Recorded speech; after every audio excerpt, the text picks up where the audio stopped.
السلام عليكم ورحمة الله.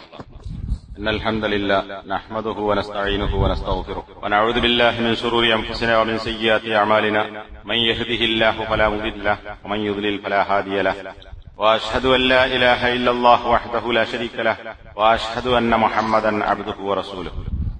يا أيها الذين آمنوا اتقوا الله حق تقاته ولا تموتن إلا وأنتم مسلمون.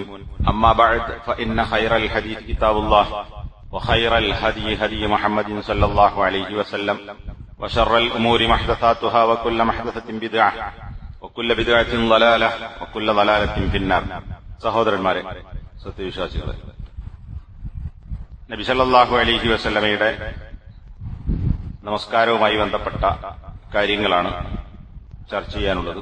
കഴിഞ്ഞ ആഴ്ചയിൽ ഷെയ്ഖ് നാസിറുദ്ദീൻ അൽബാനിയുടെ സിഫത്ത് സലാത്തിൻ നബി സല്ലല്ലാഹു അലൈഹി വസല്ലം മിനത്ത് തക്ബീരി ഇലത്ത് തസ്ലീമി കഅന്നക തറാഹ എന്ന പുസ്തകത്തിലേക്ക് പ്രവേശിക്കുന്നതിന് മുമ്പ് നമസ്കാരത്തിന്റെ പ്രാധാന്യവും അതിനെ എത്രത്തോളം നമ്മൾ ഗൌരവത്തിൽ കാണണം, നബി സല്ലല്ലാഹു അലൈഹി വസല്ലമ നമസ്കരിച്ചതുപോലെ നമസ്കരിക്കാൻ നമുക്കുണ്ടാകേണ്ടുന്ന താൽപര്യം എന്തായിരിക്കണം എന്നത് മനസ്സിലാക്കാൻ വേണ്ടി കുറെ കാര്യങ്ങൾ, ഈ പുസ്തകത്തിലില്ലാത്ത ചില കാര്യങ്ങളാണ് കഴിഞ്ഞ ക്ലാസ്സിൽ നാം മനസ്സിലാക്കിയത്. ആ പ്രാധാന്യം ഉൾക്കൊണ്ടുകൊണ്ട് നാം മനസ്സിലാക്കുകയാണെങ്കിൽ നമസ്കാരത്തിൽ വളരെയധികം ശ്രദ്ധയുള്ള ആളുകളായി മാറാൻ നമുക്ക് സാധിക്കും. കഴിഞ്ഞ ക്ലാസ്സിൽ പറഞ്ഞ കാര്യങ്ങളിലേക്ക് ഞാൻ തിരിച്ചു പോകുന്നില്ല. ഇങ്ങനെ ഒരു പുസ്തകം ഷെയ്ഖ് നാസിറുദ്ദീൻ അൽബാനി രചിക്കാനുള്ള കാരണത്തെക്കുറിച്ച് ഇതിന്റെ മുഖവുരയിൽ പറഞ്ഞിട്ടുണ്ട്. ഏകദേശം 70-ലധികം പേജുകൾ ഇതിന്റെ മുഖവുരയാണ്. മുഖവുരയും ഇവിടെ വായിക്കാൻ ഉദ്ദേശിക്കുന്നില്ല. രചിക്കാനുള്ള കാരണമായി അദ്ദേഹം പറയുന്നത്, നമസ്കാരത്തെക്കുറിച്ച് പല പുസ്തകങ്ങളും ഉണ്ടെങ്കിലും കൃത്യമായി ഹദീസിന്റെ അടിസ്ഥാനത്തിൽ ആദ്യം മുതൽ അവസാനം വരെ ഈ പുസ്തകത്തിന്റെ പേര് തന്നെ മിനത്ത് തക്ബീരി ഇലത്ത് തസ്ലീം, അല്ലാഹു അക്ബർ എന്ന തക്ബീർ മുതൽ സലാം വീട്ടുന്നത് വരെയുള്ള കാര്യങ്ങൾ കൃത്യമായി ഒരു പുസ്തകത്തിൽ ഒരുമിച്ച് കൂട്ടപ്പെട്ടത് ഞാൻ കണ്ടിട്ടില്ല. അതുകൊണ്ടാണ് ഇങ്ങനെ ഒരു പുസ്തകം രചിക്കുന്നത് എന്ന് ഇതിന്റെ മുഖവുരയിൽ ഷെയ്ഖ് നാസിറുദ്ദീൻ അൽബാനി റഹിമഹുല്ലാ വിശദീകരിച്ചിട്ടുണ്ട്. പല ഭാഷകളിലേക്കും മലയാളത്തിലേക്കടക്കം വിവർത്തനം ചെയ്യപ്പെട്ടിട്ടുള്ള ഒരു പുസ്തകമാണ് ഇത്. മലയാളത്തിലേക്ക് വിവർത്തനം ചെയ്തത് ആരോ ഇംഗ്ലീഷ് ട്രാൻസ്ലേഷനിൽ നിന്നാണ് മലയാളത്തിലേക്ക് വിവർത്തനം ചെയ്തത് എന്നാണ് ഞാൻ മനസ്സിലാക്കുന്നത്. ഏതായിരുന്നാലും ലോകത്ത് അറിയപ്പെട്ട നമസ്കാരം കൃത്യമായി പഠിക്കാൻ വേണ്ടി ആളുകൾ അവലംബിക്കുന്ന ഒരു ഗ്രന്ഥമാണ്. ഇതിന്റെ സവിശേഷത സഹീഹായ ഹദീസുകളുടെ അടിസ്ഥാനത്തിൽ നമസ്കാരത്തെക്കുറിച്ച് പൂർണ്ണമായി വിശദീകരിക്കുന്നു എന്നതാണ്.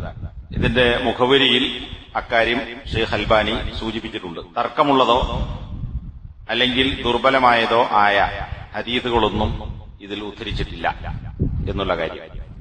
അതുകൊണ്ട് തന്നെ നബി സല്ലല്ലാഹു അലൈഹി വസല്ലം എങ്ങനെ നമസ്കരിച്ചു എന്ന് മനസ്സിലാക്കാൻ അവലംബിക്കാവുന്ന ഏറ്റവും നല്ല ഒരു പുസ്തകമാണ് ഇത്. അതുകൊണ്ടാണ് കഅന്നക തറാഹ, നബിയുടെ നമസ്കാരത്തിന്റെ രൂപം എന്നാണല്ലോ. ആ രൂപം കഅന്നക തറാഹ, നബിയുടെ നമസ്കാരത്തിന്റെ രൂപം നിനക്ക് കാണാവുന്നതുപോലെ.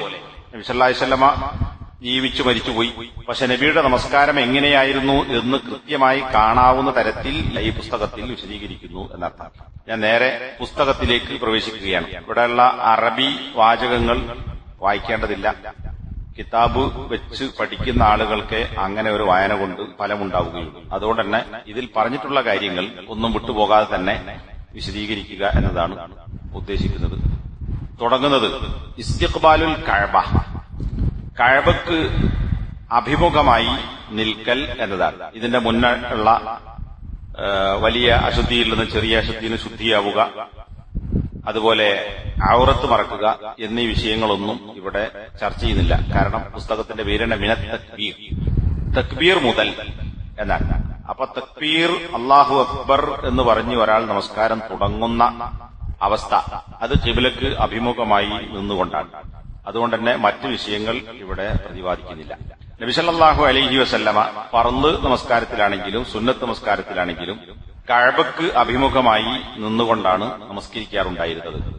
നബി നമസ്കരിച്ചു എന്ന് മാത്രമല്ല, അങ്ങനെ നമസ്കരിക്കണം എന്ന് നബി സല്ലല്ലാഹു അലൈഹി വസല്ലമ കൽപ്പിക്കുകയും ചെയ്തിട്ടുണ്ട്. വിശുദ്ധ ഖുർആനിലും ഒന്നിലധികം ആയത്തുകളിൽ ഈ കാര്യം നമുക്ക് കാണാൻ സാധിക്കും.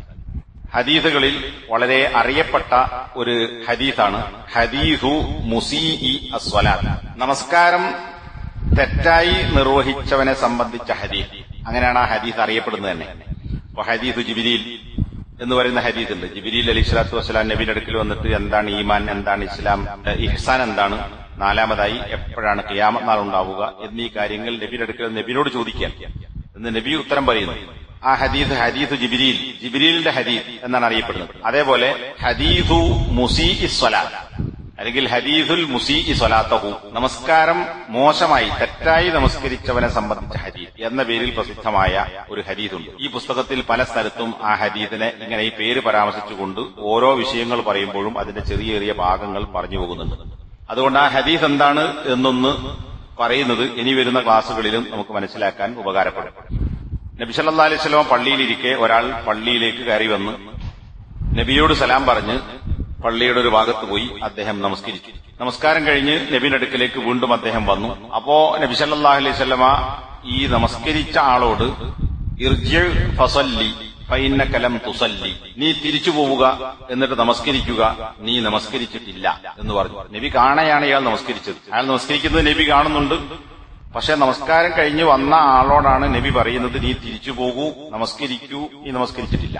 അങ്ങനെ അയാൾ രണ്ടാമതും പോയി നമസ്കരിച്ചു. പിന്നെയും നബിയുടെ അടുക്കൽ വന്ന് നബിയോട് സലാം പറഞ്ഞു. അപ്പോഴും നബി ഇതേ വാചകം ആവർത്തിച്ചു, നീ തിരിച്ചു പോവുക, നീ നമസ്കരിച്ചിട്ടില്ല, നീ നമസ്കരിക്കണം. അങ്ങനെ അദ്ദേഹം വീണ്ടും പോയി നമസ്കരിച്ചു. പിന്നെയും വന്നു. അപ്പോഴും നബി സല്ലല്ലാഹു അലൈഹി വസല്ലമ ഇത് തന്നെ പറഞ്ഞു.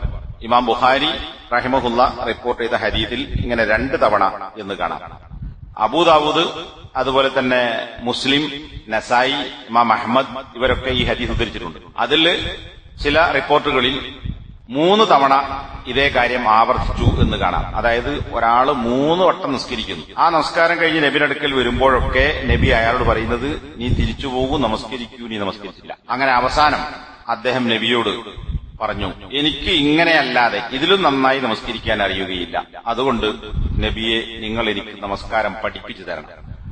എന്നിട്ട് നബി അദ്ദേഹത്തിന് നമസ്കാരം പഠിപ്പിച്ചു കൊടുക്കുകയാണ്. അതായത് വാക്കിലൂടെ പറഞ്ഞു കൊടുക്കുന്നു. അപ്പൊ അയാൾക്കുണ്ടായ അബദ്ധങ്ങൾ എന്താണ്, എങ്ങനെയാണ് ശരിയായി നമസ്കരിക്കേണ്ടത് എന്നാണ് നബി സല്ലല്ലാഹു അലൈഹി വസല്ലമ അദ്ദേഹത്തെ പഠിപ്പിച്ചു കൊടുക്കുന്നത്.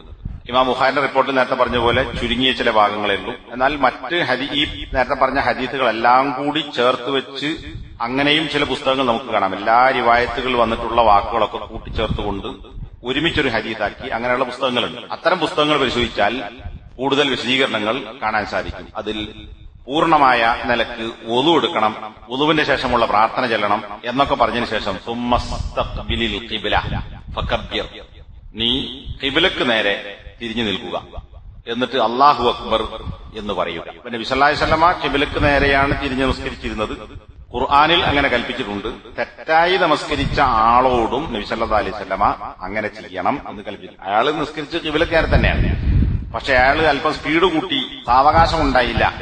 നമ്മൾ മറുശലൊക്കെ പഠിക്കുന്ന അടക്കവും ഒതുക്കവും എന്ന് പറയുന്ന തുമഇനീന എന്ന് പറയുന്ന സംഗതി ഉണ്ടായില്ല എന്നതാണ് അദ്ദേഹത്തിന്റെ നമസ്കാരത്തിനുണ്ടായ കുഴപ്പം. അപ്പൊ ആ തകരാറുകൾ തിരുത്തി കൊടുക്കുകയും അതോടൊപ്പം അനിവാര്യമായി ഉണ്ടാകേണ്ടുന്ന സംഗതികൾ നബി സല്ലല്ലാഹു അലൈഹി വസല്ലം ഒന്നുകൂടി വിശദീകരിക്കുകയും ചെയ്യുന്നുണ്ട്. അതുകൊണ്ടാണ് ഇവിടെ ഖിബ്ലക്ക് നേരെ നമസ്കരിച്ച ആളോടും നീ ഖിബ്ലക്ക് അഭിമുഖമായി നിൽക്കണം. ഖിബ്ല എന്ന് പറഞ്ഞാൽ അഭിമുഖ കേന്ദ്രം എന്നാണ്. നമ്മൾ തിരിഞ്ഞു നിൽക്കുന്ന ഭാഗം. തിരിഞ്ഞു നിൽക്കുന്നത് അങ്ങോട്ടാ? കഅബയിലേക്കാണ്. അപ്പൊ കഅബയാണ് നമ്മുടെ ഖിബ്ല, നമ്മൾ തിരിഞ്ഞു നിൽക്കുന്ന അഭിമുഖ സ്ഥാനം. അക്ബല എന്ന് പറഞ്ഞാൽ മുന്നിട്ടു എന്നാണ്. അപ്പൊ ഖിബ്ലക്ക് അഭിമുഖമാവുക എന്നാൽ നമ്മൾ തിരിഞ്ഞു നിൽക്കേണ്ടുന്ന സ്ഥലം ആ കഅബയിലേക്ക് തിരിഞ്ഞു നിസ്കരിക്കുക. നബി സല്ലല്ലാഹു അലൈഹി വസല്ലമ യാത്രയിൽ ആയിരിക്കുന്ന സന്ദർഭത്തിൽ വാഹനപ്പുറത്ത് വെച്ച് എന്ന് പറഞ്ഞാൽ വാഹനപ്പുറത്ത് ഇരുന്നു കൊണ്ട് നബി നമസ്കരിക്കാറുണ്ടായിരുന്നു. അതുപോലെ രാത്രി നമസ്കാരം നിർവഹിക്കാറുണ്ടായിരുന്നു. മൃഗം, അന്നത്തെ വാഹനം എന്ന് പറഞ്ഞാൽ മൃഗമാണ്.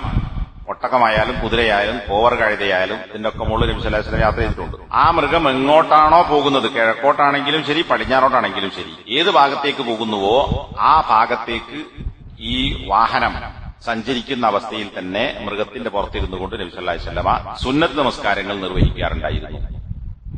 ചില സന്ദർഭങ്ങളിൽ നബി സല്ലല്ലാഹു അലൈഹി വസല്ലമ സുന്നത്ത് നമസ്കരിക്കുമ്പോൾ യാത്രയിലാണെങ്കിൽ അല്ലാഹു അക്ബർ എന്ന് പറഞ്ഞ് തക്ബീറത്തുൽ ഇഹ്റാമിലേക്ക് പ്രവേശിക്കുമ്പോൾ ഖിബ്ലക്ക് നേരെ മൃഗത്തെ തിരിച്ചു നിർത്തുകയും പിന്നെ എങ്ങോട്ടാണോ പോകേണ്ടത് ആ ഭാഗത്തേക്ക് നബി പോവുകയും ചെയ്യും. അത് ചിലപ്പോൾ ഖിബ്ലക്ക് നേരെയാവും, ചിലപ്പോൾ ഖിബ്ലന്റെ എതിർഭാഗത്തേക്കാവും. പക്ഷെ നമസ്കാരം തുടങ്ങുമ്പോൾ അല്ലാഹു അക്ബർ എന്ന് പറഞ്ഞ് തക്ബീറത്തുൽ ഇഹ്റാമിന്റെ സമയത്ത് ഖിബ്ലക്ക് നേരെ വാഹനത്തെ തിരിച്ചു നിർത്തും. എന്നിട്ട് പിന്നെ പോകേണ്ട ഭാഗത്തേക്ക് പോകും. ഇങ്ങനെയും നബി നമസ്കരിക്കാറുണ്ടായിരുന്നു എന്ന് ഹദീസുകളിൽ മനസ്സിലാക്കാൻ സാധിക്കും. പക്ഷേ ഫർള് നമസ്കാരം നബി വാഹനപ്പുറത്ത് വെച്ച് നമസ്കരിച്ചതായോ അല്ലെങ്കിൽ ഈ പറയുന്ന രീതിയിൽ ഖിബ്ലക്ക് നേരെ അല്ലാത്ത നിലക്കോ നമസ്കരിച്ചതായി ഹദീസുകളിൽ കാണാൻ സാധിക്കുന്നില്ല. എന്നാൽ പണ്ഡിതന്മാരുടെ ഫത്വകളിലും മറ്റും നബിന്റെ കാലഘട്ടത്തിലെ പോലെയുള്ള വാഹനമല്ല ഇന്ന് കപ്പലായിരുന്നാലും ബസ്സായിരുന്നാലും വിമാനമാണെങ്കിലും പൊതു വാഹനങ്ങളുണ്ട്. അന്നത്തെ വാഹനങ്ങളല്ലാത്ത രീതിയിലുള്ള വാഹനങ്ങളുണ്ട്. നബിന്റെ കാലഘട്ടത്തിൽ അവനവന്റെ വാഹനമാണ്, ഒട്ടകമായാലും കുതിരയായാലും. അപ്പൊ നമുക്ക് ഉദ്ദേശിച്ച രീതിയിൽ അതിനെ തിരിച്ചു നിർത്താനും ഒക്കെ സാധിക്കും. ഖിബ്ലക്ക് നേരെ അഭിമുഖമാക്കാൻ നമുക്ക് ഉദ്ദേശിച്ച് നിർത്താം, പോകാം. ഇന്നിപ്പോ സ്വന്തം വാഹനമുള്ളവർ അങ്ങനെ ചെയ്യാം.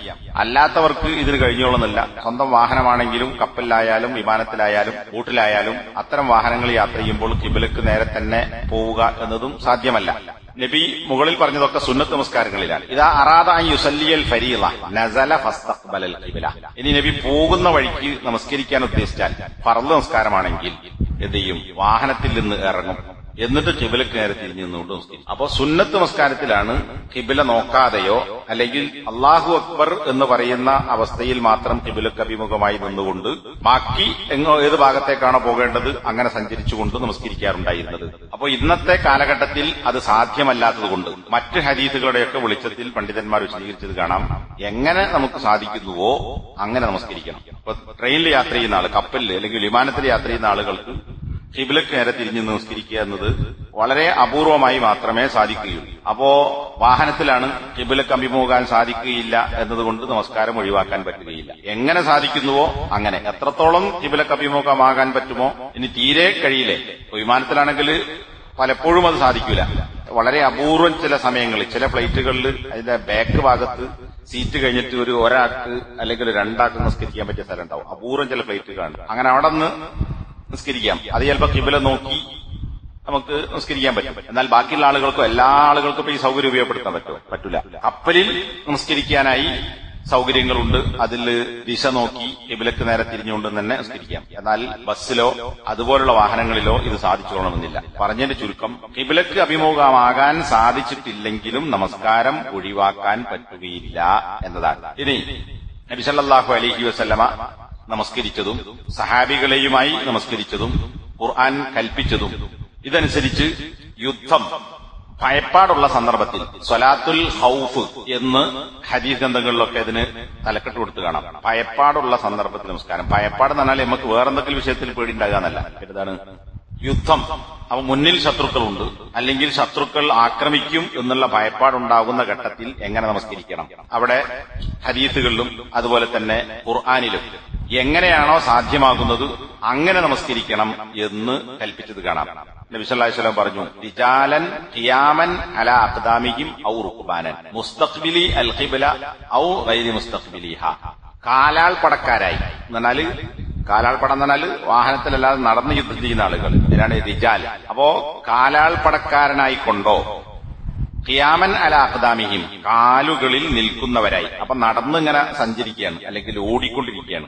അങ്ങനെയാണെങ്കിൽ അങ്ങനെ. ഔ റുക്ബാനൻ അല്ലെങ്കിൽ വാഹനപ്പുറത്ത്, യുദ്ധവിമാനത്തിലോ യുദ്ധക്കപ്പലിലോ അല്ലെങ്കിൽ ടാങ്കിലോ അതുപോലുള്ള എന്തെങ്കിലും യുദ്ധ വാഹനങ്ങളിൽ, അങ്ങനെയാണെങ്കിൽ ആ നിലക്ക് ഖിബ്ലക്ക് അഭിമുഖമായിക്കൊണ്ടാണെങ്കിലും ശരി ഖിബ്ലക്ക് അഭിമുഖമല്ലെങ്കിലും ശരി അങ്ങനെ നമസ്കരിക്കണം എന്ന് നബി സല്ലല്ലാഹു അലൈഹി വസല്ലമ കൽപ്പിച്ചിട്ടുണ്ട്. നമസ്കരിച്ചതായും കാണാം. അതുപോലെ ശത്രുക്കളും നിങ്ങളുമായി കൂടിക്കലർന്ന് ഉഹുദിലൊക്കെ ഉണ്ടായതുപോലെ കൂടിക്കലർന്നുകൊണ്ടുള്ള ഒരു ഏറ്റുമുട്ടലാണ് എങ്കിൽ അപ്പോൾ നിങ്ങൾ തക്ബീർ ചൊല്ലുക, അല്ലാഹു അക്ബർ എന്ന് പറയുക, എന്നിട്ട് നിങ്ങൾ തലകൊണ്ടാങ്യം കാണിക്കുക. എന്നാൽ നടന്ന് വെട്ടി ഓടി അടിച്ച് പരിച പിടിച്ച് മിസൈൽ ഉപയോഗിച്ച് ഇങ്ങനൊക്കെ യുദ്ധം നടന്നുകൊണ്ടിരിക്കുന്നതിനിടക്ക് വെറും അല്ലാഹു അക്ബർ സംസ്കാരത്തിലേക്ക് പ്രവേശിക്കുക, എന്നിട്ട് റുക്കൂ സുജൂദ് ഒക്കെ തലകൊണ്ടുള്ള ആംഗ്യം മാത്രം, അങ്ങനെ നടക്കുള്ളൂ. എന്നാലും നിസ്കാരം ഒഴിവാക്കാൻ പറ്റില്ല, ഖിബ്ലക്ക് അഭിമുഖമായാലും ഇല്ലെങ്കിലും ശരി. അപ്പൊ ഒരു അവസ്ഥയിലും നമസ്കാരം ഒഴിവാക്കാൻ പറ്റുകയില്ല. ഖിബ്ലക്ക് അഭിമുഖമാകാൻ പറ്റുന്നിടത്തൊക്കെ ഖിബ്ലക്ക് അഭിമുഖമായിക്കൊണ്ട് തന്നെ നമസ്കരിക്കണം.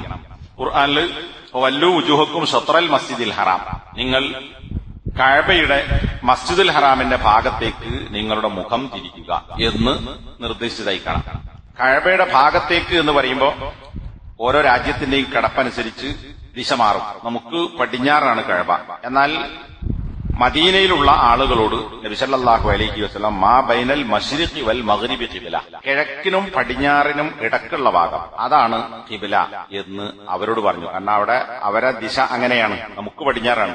അപ്പൊ ഓരോ രാജ്യത്തിൽ നിന്നും ഖിബ്ലക്ക് ഏത് ഭാഗത്തേക്ക് തിരിഞ്ഞു നിന്നാലാണ് ഖിബ്ലക്ക് നേരെയാവുക, അങ്ങനെ തിരിഞ്ഞു നിന്നുകൊണ്ട് നമസ്കരിക്കേണ്ടതുണ്ട്.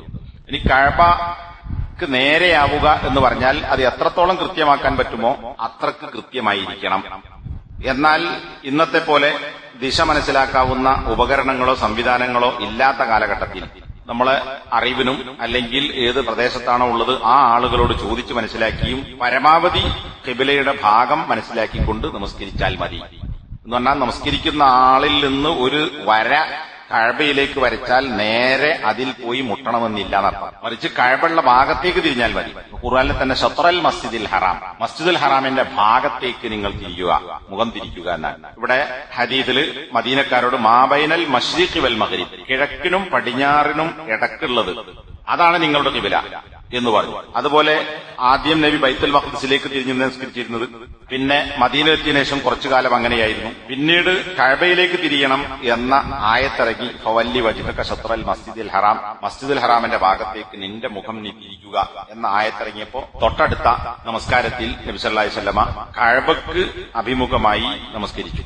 ഈ വിവരം അടുത്ത സുബ്ഹിന് ആണ് ഖുബായിലെ പള്ളിയിലുള്ള ആളുകൾക്ക് ലഭിക്കുന്നത്. അപ്പൊ മഗ്രിബ് ഇശാം കഴിഞ്ഞു, അടുത്ത വഖത്ത് സുബ്ഹിനാണ് ഖുബായിൽ നമസ്കാരം നടന്നുകൊണ്ടിരിക്കുമ്പോഴാണ് നബിന്റെ കൂടെ നമസ്കരിച്ച ഈ ആയത്തിറങ്ങിയത് അറിയാവുന്ന ഒരാൾ വന്നുകൊണ്ട് ഖിബ്ല മാറ്റം ഉണ്ടായിട്ടുണ്ട്, അതുകൊണ്ട് ഇങ്ങോട്ടല്ല നിങ്ങൾ തിരിയേണ്ടത്, നേരെ എതിർദിശയിലേക്ക് തിരിയണം എന്ന് അദ്ദേഹം ഈ ആളുകൾ നമസ്കരിച്ചുകൊണ്ടിരിക്കെ റുക്കൂഴിലാണ്.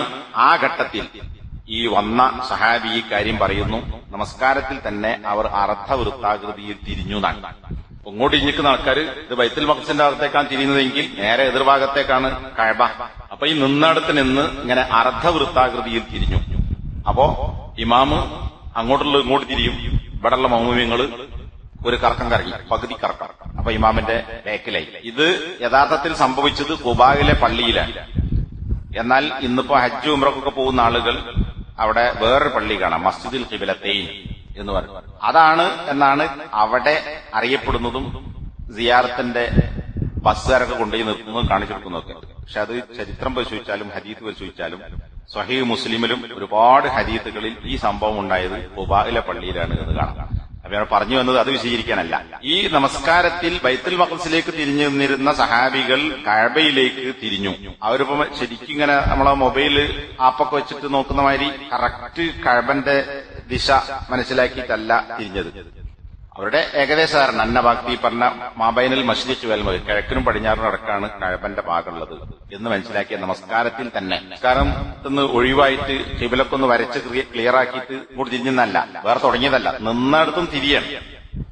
അപ്പൊ എന്താ നമുക്ക് അത്രേ മനസ്സിലാക്കാൻ പറ്റുന്നുള്ളൂ എങ്കിൽ അങ്ങനെ നോക്കിയാൽ മതി. അതല്ല കൃത്യമായി അറിയാൻ പറ്റുമെങ്കിൽ കൃത്യമായി തന്നെ അത് പാലിക്കണം.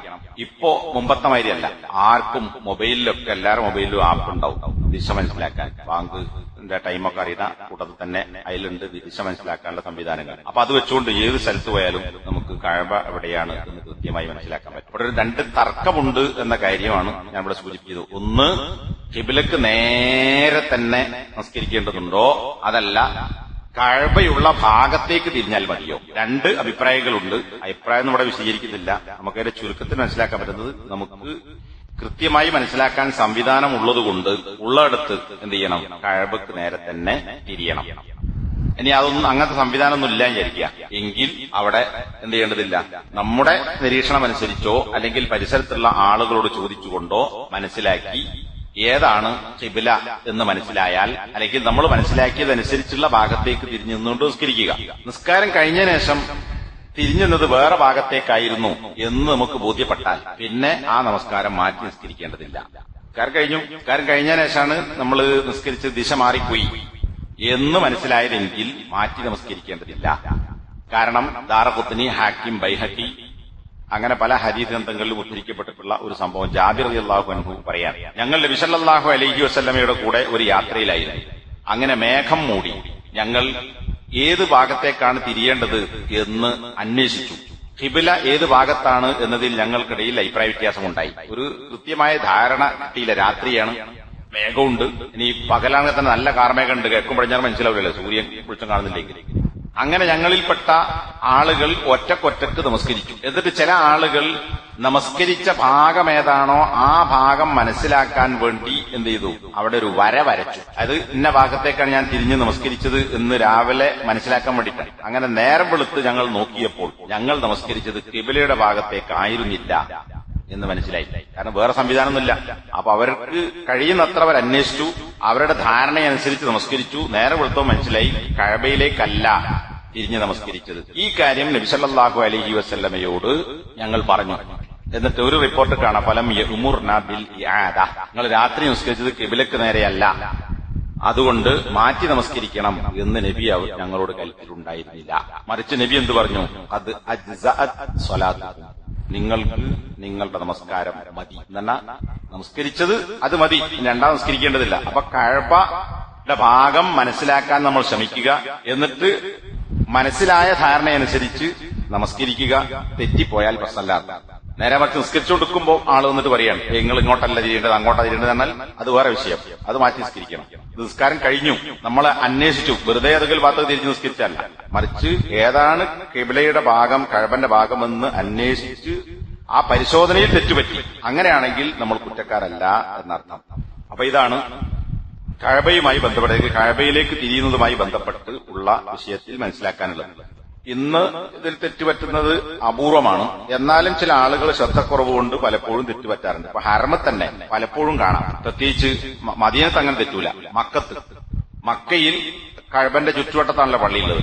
നേരെ നോക്കിയാൽ എല്ലായിടത്തും കഅബ കാണാൻ പറ്റൂല. അപ്പൊ ചില ഭാഗങ്ങളിൽ നമസ്കരിക്കുന്ന ആളുകൾ സഫ മർവക്കടയിൽ അല്ലെങ്കിൽ മർവയുടെ മുകളിൽ, സഫന്റെ മുകളിൽ, അതിന്റെ മേൽഭാഗങ്ങളിൽ, പിന്നെ ഇപ്പോ പുതിയ സംവിധാനങ്ങളൊക്കെ വന്ന് താഴെ അണ്ടർഗ്രൗണ്ട് നിസ്കരിക്കുന്ന ആളുകളൊക്കെ പലപ്പോഴും ഖിബലക്ക് നേരെ അല്ലാതെ ഹറമിൽ വെച്ചുപോലും ആളുകൾ നമസ്കരിക്കുന്നു. കാരണം അങ്ങനെ ഏതൊക്കെ ഒരു ഭാഗത്തൊക്കെ എത്തിയിട്ടുണ്ടാവും. ഇങ്ങനെയാണല്ലോ പോണത്, ചുറ്റുവട്ടല്ലേ. അപ്പൊ അത് കൃത്യമായി കഅബ കണ്ടിട്ടില്ലെങ്കിൽ പോലും സഫിൽ നോക്കിയാൽ ഇതുപോലെ വരകൾ ഉണ്ടാവും. വെള്ള നിറത്തിലും നീല നിറത്തിലും ബ്രൗണിലൊക്കെ സഫിൽ വരട്ടിട്ടുണ്ട്. അപ്പൊ അതൊന്നും നോക്കൂല, അങ്ങോട്ടൊക്കെ നോക്കി കയ്യെ കൊണ്ട് കിട്ടും. അപ്പൊ അങ്ങനെ ആകുമ്പോ എന്താവും, കഅബ തൊട്ടു മുന്നിലുണ്ടെങ്കിൽ പോലും കഅബക്ക് നേരെ അല്ലാതെ നമസ്കാരം സംഭവിക്കുന്നു. അത് ശ്രദ്ധിക്കാത്തതുകൊണ്ടാണ്. അപ്പൊ അത് കഅബന്റെ അടുത്ത് ഹറമിലാണെങ്കിലും നീ വേറെ എവിടെയാണെങ്കിലും പരമാവധി നമ്മളതിൽ സൂക്ഷ്മത പുലർത്തണം. സൂക്ഷ്മത പുലർത്തിയിട്ടും തെറ്റ് സംഭവിച്ചാൽ കുറ്റക്കാരല്ല. സൂക്ഷ്മത പുലർത്താതെ തെറ്റ് പറ്റിയാലോ നമ്മൾ കുറ്റക്കാരാവുകയും ചെയ്യും. കാരണം അത് നമസ്കാരത്തിന്റെ സ്വീകരിക്കപ്പെടാനുള്ള നിബന്ധനകളിൽപ്പെട്ട ഒരു കാര്യമാണ്. രണ്ടാമത്തത് നമസ്കാരത്തിനായി നിൽക്കൽ. വിശുദ്ധ ഖുർആനിൽ നമസ്കാരത്തെക്കുറിച്ച് ഉപയോഗിച്ചിട്ടുള്ള 3 വാക്കുകൾ: 1 നൃത്തം, 2 റുക്വ, 3 സുജൂദ്. ഈ 3 വാക്കുകളും ആ ക്രിയയെ സംബന്ധിച്ച പദങ്ങളും നിൽക്കുന്നവർ, റുക്കൂ ചെയ്യുന്നവർ, സുജൂദ് ചെയ്യുന്നവർ എന്ന പ്രയോഗങ്ങളുമൊക്കെ ഈ 3 പ്രയോഗങ്ങളാണ് നമസ്കാരത്തെക്കുറിച്ച് സൂചിപ്പിച്ചിട്ടുള്ളത്. അതിൽ നിന്ന് തന്നെ മനസ്സിലാക്കാം നമസ്കാരം എന്ന് പറയുന്നത് നിന്ന് നിർവഹിക്കേണ്ടതാണ്. നൃത്തം മാത്രമല്ല, റുക്കൂ സുജൂദും ഒക്കെ ഉണ്ട്. അപ്പോ ഫാത്തിഹ ഓതുന്ന സന്ദർഭത്തിൽ നിന്നുകൊണ്ടാണ് നമസ്കാരം നിർവഹിക്കേണ്ടത്. മറ്റ് സമയങ്ങളിൽ ഓരോന്നിന്റെയും അവസ്ഥക്ക് അനുസരിച്ച് എന്താണോ ആ നിലക്ക് ഇരിക്കുകയോ സുജൂദിന് അതിന്റേതായ അവസ്ഥ അതൊക്കെ ഉണ്ട്. അപ്പോ നിന്നുകൊണ്ട് നമസ്കാരം നിർവഹിക്കുക. ഖുർആന്റെ ആ പ്രയോഗമനുസരിച്ച് നിന്ന് നമസ്കരിക്കൽ, കഴിവുള്ള ആൾ നിന്ന് നമസ്കരിക്കൽ നിർബന്ധമാണ്. നമസ്കാരത്തിന്റെ റുക്നുകളിൽപ്പെട്ടതാണ്. റുക്ന് എന്ന് പറഞ്ഞാൽ അനിവാര്യമായ ഘടകം. അത് ഒഴിവാക്കിയാൽ പിന്നെ നമസ്കാരം സാധുവാവുകയില്ല എന്നതാണ്. നബി സല്ലല്ലാഹു അലൈഹി വസല്ലമ ഫർളാണെങ്കിലും സുന്നത്തിലാണെങ്കിലും ഒക്കെ നിന്ന് നമസ്കരിച്ചിരുന്നു. ഇരുന്ന് നമസ്കരിച്ച സന്ദർഭങ്ങളും വേറെയുണ്ട്. ഖൂമു ലില്ലാഹി ഖാനിതീൻ, അടങ്ങി ഒതുങ്ങി നിർവഹിക്കുന്നവരായി നിങ്ങൾ അള്ളാഹുവിന് വേണ്ടി നിൽക്കുക എന്ന് പറഞ്ഞാൽ നമസ്കരിക്കുക. അവിടെ ഉപയോഗിച്ച വാക്കുണ്ടോ, ഖൂമു, നിങ്ങൾ നിൽക്കുക. പിന്നെ യാത്രയിൽ നേരത്തെ പറഞ്ഞതുപോലെ നബി സല്ലല്ലാഹു അലൈഹി വസല്ലമ വാഹനപ്പുറത്ത് ഇരുന്നു കൊണ്ട് നമസ്കരിച്ചു. മൃഗത്തിന്റെ പുറത്ത് നിന്ന് നമസ്കരിക്കാൻ കഴിയില്ല. അപ്പൊ എന്താ, ഇരുന്ന് നമസ്കരിച്ചു സുന്നത്തിൽ. പിന്നെ യുദ്ധത്തിലാണെങ്കിൽ നടന്നോ വാഹനപ്പുറത്തോ എങ്ങനെയാണോ അങ്ങനെ, അത് നേരത്തെ വിശദീകരിച്ചു. ഖിബലക്ക് തിരിയുന്നതിനെ സംബന്ധിച്ച് പറഞ്ഞപ്പോ. അപ്പോ യുദ്ധത്തിലാണെങ്കിൽ നിസ്കരിക്കുമ്പോൾ എന്താവും, നിൽക്കാൻ പറ്റില്ല, നടന്നുകൊണ്ട് നിസ്കരിക്കേണ്ടി വരും, ഓടിക്കൊണ്ട് നിസ്കരിക്കേണ്ടി വരും. എന്താണോ യുദ്ധത്തിലെ അവസ്ഥ, അത് അതിന്റെ ഹുക്മ് വേറെയാണ്. ഇനി രോഗിയായാൽ അയാൾക്ക് നിൽക്കാൻ പറ്റില്ലെങ്കിൽ ഇരിക്കണം. ഇരിക്കാൻ പറ്റില്ലെങ്കിൽ കടന്ന് നമസ്കരിക്കണം. അതൊക്കെ എങ്ങനെയാണോ അയാൾക്ക് സാധിക്കുന്നത് ആ അവസ്ഥയിൽ. അവിടെ നിൽക്കുക എന്ന് പറയുന്നത് അനിവാര്യമായ ഒരു ഘടകമാകുന്നു. ഇതും നമ്മൾ ശ്രദ്ധിക്കേണ്ട ഒരു വിഷയമാണ്. നിൽക്കാൻ പറ്റാത്ത ആളുകളുണ്ടാവും, പിന്നെ ഇരിക്കാൻ പറ്റാത്ത ആളുകളുണ്ടാവും, വളയാൻ പറ്റാത്ത ആളുകളുണ്ടാവും, റുക്കൂ സുജൂദ് പോകാൻ പറ്റാത്ത ആൾക്കാരുണ്ടാവും. ഇങ്ങനെയുള്ള ആളുകളൊക്കെ സാധാരണ ഞാൻ പല ക്ലാസ്സുകളിലും ഈ വിഷയം പറഞ്ഞിട്ടുണ്ട്. നമ്മുടെ പള്ളിയിലൊക്കെ ഒരുപാട് കസേരകളും സ്റ്റൂളും കാണാം. നടന്നു വരുന്നുണ്ടാവും ആള്, അയാൾക്ക് നടന്നു പോണതിന് കുഴപ്പമില്ല, കസേര എടുത്ത് വരുന്നതിന് കുഴപ്പമില്ല, പക്ഷേ അയാൾക്ക് നിൽക്കാനും കുഴപ്പമില്ല. അങ്ങനത്തെ ആളുകളൊക്കെ വന്നിട്ട് കസേര കൊണ്ടുവയ്ക്കുക, ഒരൊറ്റ ഇരുത്തൈമല് സുഖമായിട്ട് ഇരിക്കുക അവസാനം വരെ. ആ നമസ്കാരം സാധുവാവുകയില്ല. കാരണം എന്താ? അയാൾക്ക് നിൽക്കാൻ പറ്റും. നിൽക്കാൻ പറ്റുന്ന ആള് ഇരുന്ന് നമസ്കരിച്ചാൽ ഫർദ് നമസ്കാരത്തിൽ അത് സാധുവല്ല. എന്താണോ അയാൾക്ക് കഴിയാത്തത് അതിൽ മാത്രമേ ഇളവുള്ളൂ. ഒരാൾക്ക് നിൽക്കാൻ പറ്റും, റുക്കൂ പോകാൻ പറ്റും, എഴുത്തിദാലിൽ നിൽക്കാൻ പറ്റും, അയാള് ആദ്യം തന്നെ കസേര കൊണ്ടിട്ട് ടൈമിൽ ഇരിക്കാൻ പാടില്ല. നിൽക്കാൻ പറ്റുന്ന നിന്ന് ചെയ്യണം. ഇടയിലിരുത്തേ പറ്റാത്തതുള്ളെങ്കിൽ ആ സമയത്ത് ഇരിക്കണം. ചില ആൾക്കാർക്ക് സുജൂദ് പോകാൻ പറ്റൂല എങ്കിൽ അയാൾക്ക് കസേരയിലിരുന്ന് സുജൂദ് നിർവഹിക്കാം. അപ്പൊ എന്താണോ സാധിക്കാത്തത് അവിടെ മാത്രം ആനുകൂല്യം ഉപയോഗപ്പെടുത്തുക. ഇത് പല പള്ളികളിലും കണ്ടുവരുന്നൊരു സംഗതിയാണ്. പറഞ്ഞാൽ ചില ആളുകൾ സ്വീകരിക്കുകയും ഇല്ല. ഞാൻ പലരോടും പറഞ്ഞു നോക്കിയിട്ടുണ്ട്. ചില ആളുകളൊക്കെ സ്വീകരിക്കും. ഞങ്ങളെ ഉസ്താദ് അല്ലെങ്കിൽ ഞങ്ങൾ ഹത്തീബ് അങ്ങനെയാണ് പറഞ്ഞത് എന്ന് പറയും. ഓരോ ഹത്തീബായിട്ട് പോകാന്നല്ലാതെ നമുക്ക് നിർബന്ധിക്കാൻ പറ്റില്ല. പല പള്ളിയിൽ പോയി നോക്കണ്ടി. എന്താണോ കഴിയാത്തത് അവിടെ മാത്രം റുഖ്സ ഇളവ് സ്വീകരിക്കുക. അപ്പൊ അത് ഉൾക്കൊള്ളൂല. പറയണത് ഏത് പാർട്ടിക്കാരനെ നോക്കിയിട്ടേ അംഗീകരിക്കുള്ളൂ. അത് പിന്നെ അവർക്ക് വിടുക, അള്ളാഹ്ക്ക് വിടുക. പിന്നെ നബി സല്ലല്ലാഹു അലൈഹി വസല്ലമ മരിക്കുന്നതിന്റെ മുമ്പ് രോഗിയായി കിടന്ന സന്ദർഭത്തിൽ ഇരുന്ന് നമസ്കരിക്കാറുണ്ടായിരുന്നു. മറ്റൊരിക്കൽ നബി സല്ലല്ലാഹു അലൈഹി വസല്ലമ ഇരുന്ന് നമസ്കരിച്ചു. കൂടെയുള്ള അല്ലെങ്കിൽ പിന്നിലുള്ള ആളുകൾ നിന്ന് നമസ്കരിച്ചു. അപ്പൊ നബി സല്ലല്ലാഹു അലൈഹി വസല്ലമ അവരോട് അത് വിലക്കി. നിങ്ങൾ ഇരിക്കുക എന്ന് നബി വിലക്കഞ്ച നിസ്കാരത്തിൽ തന്നെ ആംഗ്യം കാണിച്ചു, ഇരിക്കാൻ വേണ്ടി ആംഗ്യം കാണിച്ചു. എന്നിട്ട് നമസ്കാരം കഴിഞ്ഞതിന് ശേഷം നബി സല്ലല്ലാഹു അലൈഹി വസല്ലം പറഞ്ഞു, നിങ്ങൾ ചെയ്തത് റോമക്കാരും പേർഷ്യക്കാരും ചെയ്യുന്ന സമ്പ്രദായമാണ്. അതായത് രാജാക്കന്മാർ ഇരിക്കുമ്പോൾ അവിടെ അവരുടെ പ്രജകളായ ആളുകൾ ഇരിക്കാറില്ല, അവർ നിൽക്കും. അതുകൊണ്ട് അങ്ങനെ ചെയ്യരുത്. രാജാക്കന്മാരെ ബഹുമാനിക്കാൻ വേണ്ടി രാജാക്കന്മാർ ഇരിക്കുന്നിടത്ത് മറ്റുള്ള ആളുകൾ നിൽക്കുക, അത് പാടില്ല. മറിച്ച് ഇമാം ഇരുന്നാണ് നമസ്കരിക്കുന്നതെങ്കിൽ നിങ്ങൾ ഇരുന്ന് നമസ്കരിക്കണം, ഇമാം നിൽക്കുകയാണെങ്കിൽ നിങ്ങൾ നിന്ന് നമസ്കരിക്കണം എന്ന് നബി സല്ലല്ലാഹു അലൈഹി വസല്ലം നിർദ്ദേശിച്ചു. അത് ഇപ്പോഴും ആ നിയമം ബാധകമാണോ അല്ലേ എന്ന വിഷയത്തിൽ പണ്ഡിതന്മാർക്കിടയിൽ അഭിപ്രായ വ്യത്യാസങ്ങൾ കാണാം. അപ്പൊ ഇമാം എന്തെങ്കിലും നിൽക്കാൻ പറ്റാത്ത ഒരാളെ ഇമാമായി ആയിരിക്കാം. അപ്പൊ ഈ കൽപ്പന അനുസരിച്ച് എന്ത് ചെയ്യണം? ബാക്കിൽ നിസ്കരിക്കുന്ന മൗമുമിങ്ങളും ഇരിക്കണം. കാരണം എന്താ? ഇമാമിനെ പിന്തുടരുകയാണ് ചെയ്യേണ്ടത്. എന്നാൽ ആ നിയമം ദുർബലപ്പെട്ടിരിക്കുന്നു, ഇപ്പോൾ ആ നിയമം ബാധകമല്ല എന്ന് പറയുന്ന ഒരു വിഭാഗം പണ്ഡിതന്മാരുമുണ്ട്. അതിനുള്ള തെളിവെന്താ? നബി സല്ലല്ലാഹു അലൈഹി വസല്ലമ പള്ളിയിൽ വരാൻ പറ്റാതായി.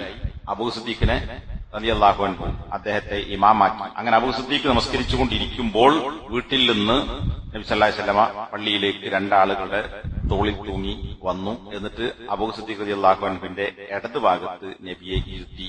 അതുവരെ ഇമാമാരാ അബൂ സിദ്ദീഖ്. നബി വന്നപ്പോ നബി ഇമാമായി. അബൂ സിദ്ദീഖ് നബിയെ തുടരുന്നു. പക്ഷെ നബി ഇരുന്നു. നബി ഇരുന്നപ്പോഴും അബൂ സിദ്ദീഖ് എന്ത് ചെയ്തിട്ടില്ല? ഇരുന്നിട്ടില്ല, നിന്നാണ് നമസ്കരിച്ചത്. അപ്പൊ അത് വെച്ചുകൊണ്ട് ചില പണ്ഡിതന്മാർ പറയുന്നു, അവസാനത്തെ നബിന്റെ നടപടി ഇതാണ്. നബി ഇരുന്നു, എന്നിട്ടും അബൂ സിദ്ദീഖോ കൂടെ നമസ്കരിച്ച ആളുകളോ ഇരുന്നിട്ടില്ല. അതുകൊണ്ട് എന്ത് ചെയ്യേണ്ടതില്ല? ആദ്യം പറഞ്ഞ നിയമം ഇനി ബാധകമല്ല. ഇമാം ഇരിക്കുകയാണെങ്കിലും മൗമൂമിങ്ങൾക്ക് നിന്ന് നമസ്കരിക്കാം. എന്നാൽ അത് പാടില്ല, ഇപ്പറഞ്ഞത് ശരിയല്ല. നബിന്റെ ഈ സംഭവം ഇമാമ് ഇരിക്കുകയാണെങ്കിൽ മൗമൂമിൽ നിന്ന് നമസ്കരിക്കാം എന്നതിന് തെളിവല്ല എന്ന് മറുപക്ഷം വാദിക്കുന്നു. കാരണം എന്താ? ഇവിടെ നിസ്കാരം തുടങ്ങിയത് നബിനെ കൊണ്ടല്ല. ആരാ? അബൂ സിദ്ദീഖ്. അബൂ സിദ്ദീഖ് നിന്നാണോ ഇരുന്നാണോ നിസ്കരിച്ചത്? നിന്നാണ് നിസ്കരിച്ചത്. ഇടക്ക് വന്ന ആളാണ് ആര്? നബി. അപ്പൊ അതുകൊണ്ട് ആ നിയമത്തെ ഇങ്ങോട്ട് ബാധകമാക്കാൻ പറ്റൂല. ഇപ്പറഞ്ഞതാണ് ഇതിൽ ശരിയായ നിയമം എന്നാണ് മനസ്സിലാക്കുന്നത്. രണ്ട് പക്ഷം ഉണ്ടെന്ന് മനസ്സിലാക്കാം. ഇവിടെ ഈ ബുക്കിൽ ഇതൊന്നും വിശദീകരിച്ചില്ല. ഇമാം ഇരിക്കുകയാണെങ്കിൽ മൗമൂം എന്ത് ചെയ്യണം? ഇരിക്കണം. അങ്ങനെ ഘട്ടം വന്നാൽ, ഇരിക്കാൻ കഴിയാത്ത ആള് മാറിയിട്ട് വേറൊരാളെ ഇമാമാക്കിയാൽ മതിയല്ലോ. പക്ഷെ ഒരു ഘട്ടം അങ്ങനെ വന്നാൽ ഇമാം ഇരിക്കുകയാണെങ്കിൽ മൗമൂം. ഇതില് പറഞ്ഞതിൽ പ്രത്യേകമായി മനസ്സിലാക്കേണ്ട, നേരത്തെ പറഞ്ഞ കസേരയിൽ ഇരിക്കുന്ന ആളുകളാണ്. നിൽക്കാൻ പറ്റുന്ന ആളുകൾ നിന്ന് തന്നെ നമസ്കരിക്കണം. നിൽക്കാൻ പറ്റില്ല, ഒരു വടിയിൽ ഊന്നി നിൽക്കാൻ പറ്റും. ഒരു വടി കുത്തിയിട്ട് ഇങ്ങനെ നമസ്കരിക്കാൻ പറ്റുമെങ്കിൽ എന്ത് ചെയ്യണം? അങ്ങനെ നമസ്കരിക്കണം. അതിനും തെളിവുകളുണ്ട്.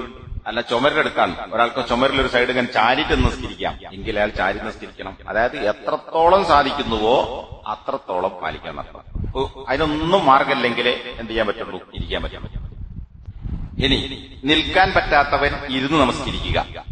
അതിവിടെ വേറെ ഹെഡിങ് ആയിട്ട് തന്നെ കൊടുത്തിട്ടുണ്ട്.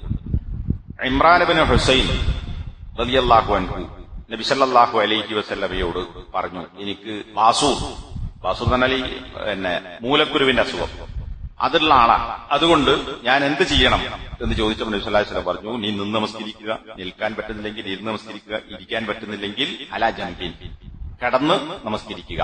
അപ്പോ ഒന്ന് പറ്റില്ലെങ്കിൽ അടുത്തത്, അത് പറ്റില്ലെങ്കിൽ അടുത്തത്. ഇരിക്കുക എന്ന് പറയുന്നത് നബിന്റെ കാലഘട്ടത്തിൽ ഇന്നത്തെ പോലുള്ള കസേരയോ സ്റ്റൂളൊന്നുമില്ല. അപ്പൊ അതുകൊണ്ട് തന്നെ ഹദീസിൽ മുതറബ്ബിഅൻ എന്ന് കാണാം, ചമ്രം പടിഞ്ഞിരിക്കുക, അതിനാണ് മുതറബ്ബി. അങ്ങനെ ചമ്രം പടിഞ്ഞിരുന്നു കൊണ്ടാണ് അങ്ങനെ നമസ്കരിക്കണം, അല്ലെങ്കിൽ അങ്ങനെ നമസ്കരിച്ചിരുന്നു എന്ന് പറയുന്ന ഹദീസിൽ കാണാം. എന്ന് പറഞ്ഞാൽ ഈ ചമ്രം പടിഞ്ഞിരിക്കുന്നത് എപ്പോഴാണ്? ഖിയാം, റുക്കൂ, ഇഅ്തിദാൽ, അതിന്റെ സമയത്ത്. അപ്പൊ നിൽക്കാൻ പറ്റാത്ത ഒരാൾക്ക് ഇരിക്കാം, എങ്ങനെ? ചമ്രം പടിഞ്ഞിരിക്കുക ഈ പറഞ്ഞ ഘട്ടത്തിൽ. പിന്നെ അതിനിടയ്ക്ക് സുജൂദ് വരും, സുജൂദും ഇടയിലിരുത്തും. ആ സമയത്ത് അത്തഹിയാത്തും. ആ സമയത്ത് അയാൾക്ക് സാധാരണ പോലെ ചെയ്യാൻ പറ്റുമെങ്കിൽ എന്ത് ചെയ്യണം? ആ ഇരുത്തത്തിലേക്ക് പോകണം. ഇഫ്തിറാശോ തവറുക്കോ ഏതാന്ന് വെച്ചാൽ പറഞ്ഞു മനസ്സിലായോ? ചമ്രം പടിഞ്ഞിരിക്കുന്നു, സുജൂദിന്റെ സമയത്ത് അയാൾ സാധാരണ പോലെ സുജൂദ് ചെയ്യുന്നു. ഇടയിലിരുത്തത്തിൽ ചമ്രം പടിഞ്ഞല്ല, എങ്ങനെ ഇരിക്കുക?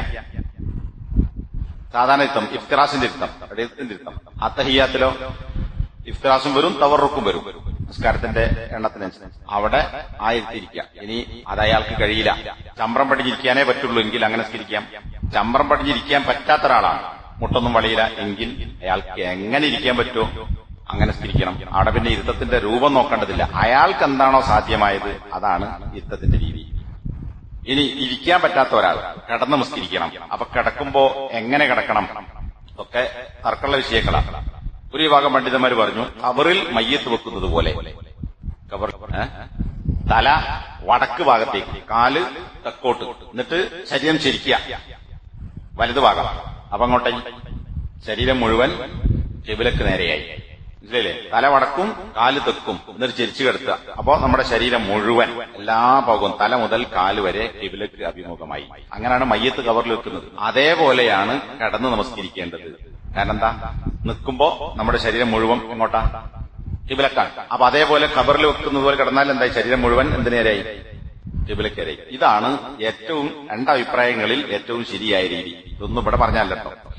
വേറൊരു വിഭാഗം പണ്ഡിതന്മാരുടെ അഭിപ്രായം, കാല് ഖിബിലയുടെ ഭാഗത്തേക്കും തല അങ്ങോട്ടും എങ്ങോട്ട്? കിഴക്കോട്ട്. കാല് പടിഞ്ഞാറോട്ടും തല കിഴക്കോട്ടും. അതായത് നിസ്കരിക്കാൻ നിൽക്കുന്ന ഒരാൾ നേരെ അങ്ങോട്ട് കിടന്നാൽ എങ്ങനെ ഉണ്ടാവും? അങ്ങനെ കിടക്കുക. എന്നിട്ട് തല അല്പം ഒരു തലയണയോ എന്തെങ്കിലും വിഷയം ലേശം പൊക്കി വെക്കുക പറ്റുമെങ്കിൽ. അപ്പൊ എന്താ? ഈ കാല് ഖിബിലന്റെ നേർക്കായി, തല അല്പം പൊന്തി ഖിബിലക്ക് അഭിമുഖമായി നിൽക്കുന്നു. പക്ഷെ അതിനേക്കാളൊക്കെ ശരിയായ രീതി ഏതാ? ഈ കബറിൽ കിടക്കുന്ന രീതിയാണ്. അപ്പൊ രണ്ടഭിപ്രായങ്ങളുണ്ട്. ഏറ്റവും ശരി ഈ കബറിൽ വെച്ച്. കാരണം ഒന്ന് കബറിൽ അങ്ങനെ കിടക്കുന്നത് ഖിബിലക്ക് അഭിമുഖമായിട്ടാണ്. അപ്പൊ അതേ രീതിയിൽ കിടന്നാൽ ഖിബിലക്ക് അഭിമുഖമായി. ഇനി ഒരാൾക്ക് അങ്ങനെ ഒന്നും കഴിയില്ല, ചുരുണ്ടേ കിടക്കാൻ പറ്റുള്ളൂ, എന്നാ അങ്ങനെ കിടക്കണം. അല്ലെങ്കിൽ കാല് നേരെ വെക്കുന്നു, തലേസം പൊക്കി വെക്കുന്നു, അങ്ങനെയാണെങ്കിൽ അങ്ങനെ.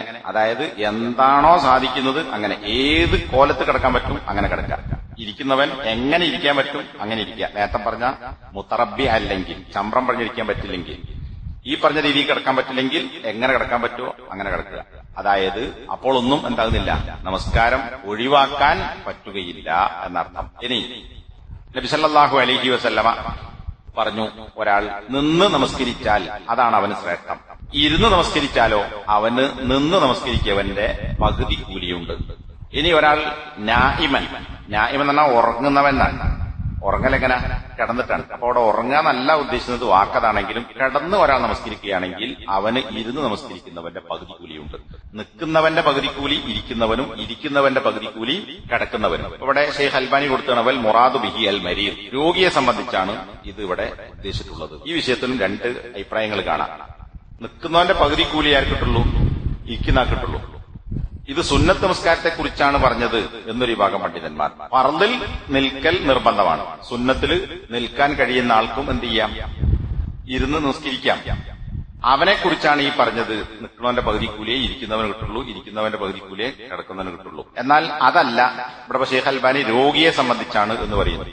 വേറെ ചില പണ്ഡിതന്മാർ രോഗിയെക്കുറിച്ചും ഇപ്പറഞ്ഞത് ബാധകമല്ല രോഗി ആരോഗ്യമുള്ള സമയത്ത് നിന്ന് നമസ്കരിച്ചവനാണ് എങ്കിൽ അവൻ രോഗിയായിട്ട് നിൽക്കാൻ പറ്റാതെ വന്നാൽ ഇരുന്ന് നമസ്കരിച്ചാലും അവൻ എന്തിന്റെ കൂലി കിട്ടും? നിന്ന് നമസ്കരിച്ച കൂലി കിട്ടും എന്ന് പറഞ്ഞ പണ്ഡിതന്മാരുമുണ്ട്. ഇതാക്കാനൽ അബ്ദു യഅമലു അമലൻ സാലിഹൻ ഫശഗലഹു അൻഹു മറദുൻ ഔ സഫറുൻ കുത്തിബ കസ്വാലിഹി മാ യഅമലു വഹുവ സഹീഹുൻ മുഖീമുൻ. അബൂദാവൂദ് ഹദീസാണ്.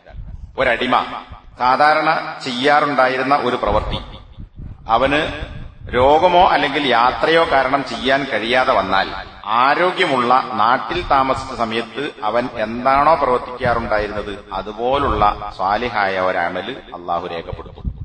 എന്ന് പറഞ്ഞാൽ ഒരാൾ നാട്ടിലുണ്ട്, അപ്പൊ അയാൾ ജമാഅത്തിന് പള്ളിയിൽ പോകും, യാത്രയിലായി, അപ്പോ ജമാഅത്ത് പങ്കെടുക്കാൻ കഴിയുന്നില്ല എങ്കിൽ അയാൾക്ക് എന്ത് കിട്ടും? ജമാഅത്ത് പങ്കെടുത്തില്ലെങ്കിലും കൂലി കിട്ടും.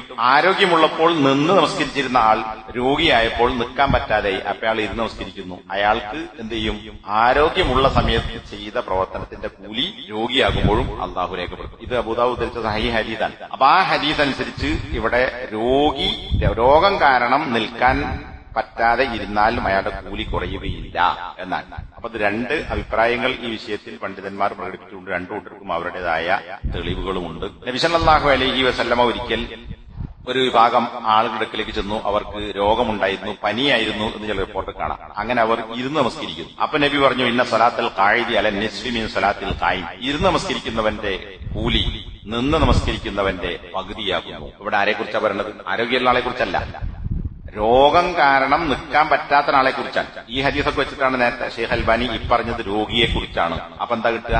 രോഗിക്ക് ഇരുന്ന് നിസ്കരിച്ചാൽ പകുതി കൂലിയെ കിട്ടുള്ളൂ. മറ്റേ ഹദീസ് വെച്ചിട്ടോ നാട്ടിൽ താമസിക്കുന്നവന്റെയും ആരോഗ്യവനും യാത്രയിലോ രോഗിയാകുമ്പോൾ ആദ്യത്തെ കൂലി രേഖപ്പെടുത്തുമെന്ന് പറഞ്ഞാൽ അവന്റെ കൂലി കുറയില്ല എന്ന് മനസ്സിലാക്കാം. പിന്നെ ഒരിക്കൽ നബി സല്ലല്ലാഹു അലൈഹി വസല്ലം രോഗിയെ സന്ദർശിച്ചു. അപ്പൊ ആ രോഗി ഒരു തലയണ വെച്ച് നമസ്കരിക്കുന്നു. നബി ആ തലയണ എടുത്തെറിഞ്ഞു. അപ്പോ അയാൾ ഒരു മരത്തിന്റെ കൊള്ളി എടുത്തു നമസ്കരിക്കാൻ വേണ്ടി. നബി അതും എടുത്തെറിഞ്ഞു. എന്നിട്ട് നബി സല്ലല്ലാഹു അലൈഹി വസല്ലം പറഞ്ഞു, നീ നിലത്ത് നിനക്ക് കഴിയുന്ന രീതിയിൽ നമസ്കരിക്കുക, അല്ലെങ്കിൽ നീ ആംഗ്യം കാണിക്കുക, നിന്റെ സുജൂദ് റുക്കൂഴിനേക്കാൾ കുറച്ചുകൂടി കുനിഞ്ഞതാക്കുക എന്ന് പറഞ്ഞു. എന്ന് പറഞ്ഞാൽ എന്താ? ഇത് നമ്മുടെ നാട്ടിൽ പലരെയും കാണാം. ഇരുന്ന് നിസ്കരിക്കുന്ന ആളുകൾ സുജൂദിൽ പോകാൻ വേണ്ടി മുന്നിൽ ഒരു സ്റ്റൂൾ കൊണ്ടേക്കും. എന്നിട്ട് സുജൂദിന്റെ സമയത്ത് റുക്കൂഴ് പിന്നെ കുറച്ച് കുനിയും. സുജൂദിന്റെ സമയത്ത് ഈ സ്റ്റൂള് അയ്മ സുജൂദ് ചെയ്യാം. ഇനി അതിനേക്കാൾ കുനിയാൻ പറ്റുന്ന ആളാണെങ്കിൽ ചെറിയ സ്റ്റൂൾ വെക്കുന്നിട്ട് സ്റ്റൂളുമേലേക്ക് നിലത്ത് സുജൂദ് ചെയ്യുന്നതിന് പകരം ഇരുന്നടത്ത് മുന്നിൽ വെച്ച മേശന്റെ വക്കിലേക്കോ കട്ടിലിന്റെ വക്കിലേക്കോ അല്ലെങ്കിൽ സ്റ്റൂളിലേക്കോ എന്ത് ചെയ്യുന്നു? സുജൂദ് ചെയ്യുന്നു. അത് വേണ്ടതില്ല. കാരണം അവിടെ തലയണ വെച്ച ആളുടെ തലയണ നബി എടുത്തെറിഞ്ഞു. അപ്പൊ എന്ത് ചെയ്താൽ മതി? മുന്നിൽ സാധനം വെച്ചിട്ട് ഇരുന്ന് നിസ്കരിക്കുന്ന അതിലേക്ക് റുക്കോ സുജൂദോ ചെയ്യേണ്ടതില്ല. നബി സല്ലല്ലാഹു അലൈഹി വസല്ലമ സുന്നത്ത് നമസ്കാരങ്ങൾ വാഹനത്തിൽ വെച്ച് എങ്ങനെയാണ് നമസ്കരിച്ചത് എന്നത് നേരത്തെ പറഞ്ഞു പോയിട്ടുണ്ട്. ഇവിടെ കപ്പലിൽ വെച്ചുള്ള നമസ്കാരം എന്ന ഒരു ഹെഡിങ് കാണാം. അതിനെ സംബന്ധിച്ച് നബി സല്ലല്ലാഹു അലൈഹി വസല്ലമയോട് ചോദിക്കപ്പെട്ടപ്പോൾ നബി സല്ലല്ലാഹു അലൈഹി വസല്ലം പറഞ്ഞു, നീ മുങ്ങിപ്പോകുമെന്ന് ഭയപ്പെടുന്നില്ലെങ്കിൽ നിന്ന് നമസ്കരിക്കുക എന്ന്. അപ്പൊ കപ്പൽ യാത്ര മറ്റ് വാഹനങ്ങളെക്കാൾ നിന്നുകൊണ്ട് നമസ്കരിക്കാൻ സൗകര്യമുള്ള ഒരു യാത്രയാണ്. അതുകൊണ്ട് തന്നെ നബി സല്ലല്ലാഹു അലൈഹി വസല്ലം അവിടെ മുങ്ങുമെന്ന ഭയപ്പാടില്ലെങ്കിൽ നീ നിന്ന് നമസ്കരിക്കണം നിർദ്ദേശിച്ചു. അപ്പൊ ഇത് വെച്ചുകൊണ്ട് മറ്റു വാഹനങ്ങളിലും നിൽക്കാൻ പറ്റുമെങ്കിൽ നിൽക്കുക, അല്ലെങ്കിൽ കഴിയുന്ന രീതിയിൽ നമസ്കരിക്കുക എന്ന് ഈ ഹദീസിൽ നിന്ന് മനസ്സിലാക്കാൻ സാധിക്കും. പിന്നീട് പ്രായം ചെന്നപ്പോൾ നബി സല്ലല്ലാഹു അലൈഹി വസല്ലമ ഒരു വടി സ്വീകരിക്കുകയും അതിൽ ഊന്നിക്കൊണ്ട് നബി സല്ലല്ലാഹു അലൈഹി വസല്ലമ നമസ്കരിക്കുകയും ചെയ്യാറുണ്ടായിരുന്നു എന്ന് അബൂദാവൂദും ഹാക്കിമും മറ്റും ഉദ്ധരിച്ച ഹദീസിൽ കാണാൻ സാധിക്കും. ഈ കാര്യവും പഠിപ്പിക്കുന്നത് ശരിയായ രീതിയിൽ സ്വന്തമായി നിൽക്കാൻ കഴിയാത്ത ആളുകൾക്ക് പിന്നെ എന്താണോ സാധ്യമായത് അത് ചെയ്യണം എന്നതാണ്. അപ്പൊ രണ്ട് കാലിലുമായി നിൽക്കാൻ കഴിയാത്ത ആളുകൾക്ക്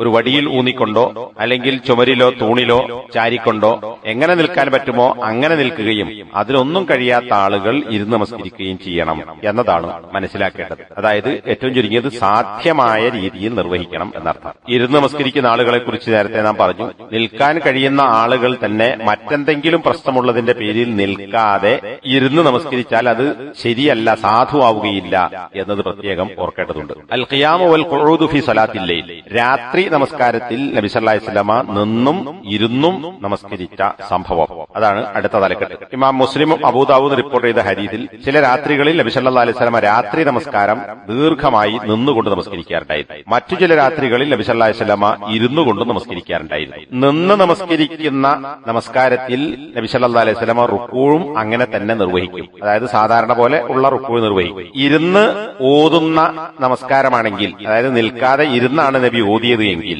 റുക്കൂവും ഇരുന്നു കൊണ്ട് നിർവഹിക്കുമായിരുന്നു. ഇതാണ് ഈ ഹദീസിൽ പറയുന്നത്. അപ്പൊ സുന്നത്ത് നമസ്കാരങ്ങൾ ഇരുന്നു നമസ്കരിക്കാം എന്ന് ഇതിൽ നിന്ന് മനസ്സിലാക്കാം. ഇവിടെ നബി ചില രാത്രിയിൽ നിൽക്കും, ചില രാത്രിയിൽ ഇരിക്കും. പിന്നെ അതിൽ റുക്കൂ എങ്ങനെ നിർവഹിച്ചു? ഇനി മറ്റൊരു ഹദീസിൽ ചിലപ്പോൾ നബി സല്ലല്ലാഹു അലൈഹി വസല്ലമ ഇരിക്കുകയും ഇരുന്ന് ഓതി നമസ്കരിക്കുകയും, എന്നാൽ കുറെ ഓതിയതിനു ശേഷം ഒരു 30-40 ആയത്തുകൾ ഓതാനുള്ള സമയം ബാക്കിയുള്ളപ്പോൾ അല്ലെങ്കിൽ അത്ര സമയം എത്തുമ്പോൾ നബി സല്ലല്ലാഹു അലൈഹി വസല്ലമ എഴുന്നേൽക്കുകയും എന്നിട്ട് ആ 30-40 ആയത്തുകൾ നിന്ന് ഓതി നമസ്കാരം പൂർത്തിയാക്കുകയും ചെയ്യുമായിരുന്നു. മുകളിലെ ഹദീസിൽ നിന്ന് കൂടുതലായി ഈ ഹദീസിൽ മനസ്സിലാക്കാനുള്ളത് ഇരുന്നും നിന്നും ഒരേ നമസ്കാരത്തിൽ തന്നെ നബി നിർവഹിച്ചിട്ടുണ്ട് എന്നതാണ്. ആദ്യം പറഞ്ഞ ഹദീസിൽ നിൽക്കുകയാണെങ്കിൽ നിന്നുകൊണ്ട് തന്നെ, ഇരിക്കുകയാണെങ്കിൽ ഇരുന്നുകൊണ്ട് തന്നെ. ഇവിടെ ഇരിക്കുകയും പിന്നെ നിൽക്കുകയും ചെയ്തുകൊണ്ട് നമസ്കരിച്ചു. അപ്പോ ഇത്തരം രീതികളൊക്കെ നബി സല്ലല്ലാഹു അലൈഹി വസല്ലമ രാത്രി നമസ്കാരത്തിൽ സ്വീകരിച്ചിട്ടുണ്ട്. ഇത് രാത്രി നമസ്കാരത്തിൽ നിന്ന് മാത്രമല്ല, ഫർള് നമസ്കാരത്തിൽ നിൽക്കൽ നിർബന്ധമാണ്. നിൽക്കാൻ കഴിയാത്ത ആളുകൾക്ക്